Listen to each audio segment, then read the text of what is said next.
Salut là, alors je voudrais laisser un petit message pour mes amis calédoniens, ça concerne aussi mes amis français. Et je vais vous faire part d'une information qui est dans ma fiche des renseignements généraux, donc inutile de la nier puisqu'elle est même ici dans la main des autorités brésiliennes. En 1995, un des fils Lafleur est venu me trouver chez moi en me disant qu'il allait me payer ce que je voulais à la condition qu'il fasse de la magie noire pour tuer son père.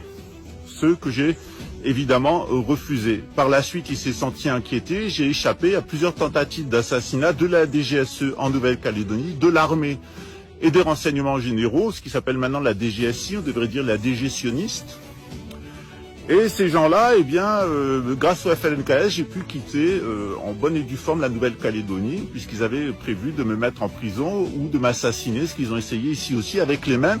À chaque fois, c'est des pédophiles et des narcotrafiquants de l'armée française, parce que c'est des gens, parce qu'ils sont pédophiles et incestueux et parce qu'ils sont narcotrafiquants, c'est très facile d'avoir un instrument de chantage sur eux. Quand en plus ils sont liés à la Shoah ou quand en plus ils sont d'origine juive mais qu'ils ont apostasié, ça donne encore plus de capacité pour brouiller les cartes. Or, c'est une question que je pose aujourd'hui aux Calédoniens, que ce soit les Caldoches, que ce soit les Kanaks, les Wallisiens, les Futuniens, les Tahitiens, c'est qu'on remarque qu'est-ce qui brûle aujourd'hui. Ce qui brûle aujourd'hui, c'est la concession Mazda de la famille Dang, c'est le Corail qui a été ouvert par un Antillais, un Noir.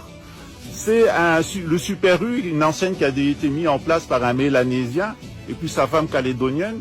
Et c'est aujourd'hui les enfants qui ont repris. Puis c'est Porsche, une famille de Caldoches de longue date mais mariée avec des Tahitiennes. Et on voit rien des Lafleur qui brûle ou qui est mis à sac. Parce qu'évidemment, tous les biens des Lafleur sont protégés par l'armée, par les cols blancs et par la DGSE, par les métro-fonctionnaires 5-5 qui viennent en Nouvelle-Calédonie avec la prime d'éloignement, la prime vie chère, etc. et qui sont le petit personnel soumis de la République qui n'en a rien à foutre des locaux et qui va traire la vache avant de rentrer dans la métropole. Alors qu'est-ce qu'on voit, c'est que derrière tout ça, eh bien, il y a les Deladrière, les cols blancs, il y a les Bach, les Bacchus, la Scientologie, les Gomez et la famille Rothschild, et c'est toujours les mêmes. En réalité, le FLNKS a donné un ordre de bloquer les routes, mais certainement pas de mettre le feu. Le feu, il est mis par la France, il est mis par les agents de la France et certainement pas des Kanaks. Alors c'est encore une fois une manipulation, la manipulation toujours des mêmes. Et ben ce samedi, on va débunker le grenouillage khazar, on devrait dire le grenouillage amorite en Nouvelle-Calédonie. Vous allez voir que c'est partout pareil. C'est-à-dire c'est toujours la même mafia, une petite poignée de blancs nationalistes qui collaborent.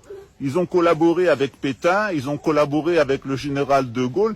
C'est toujours exactement la même chose.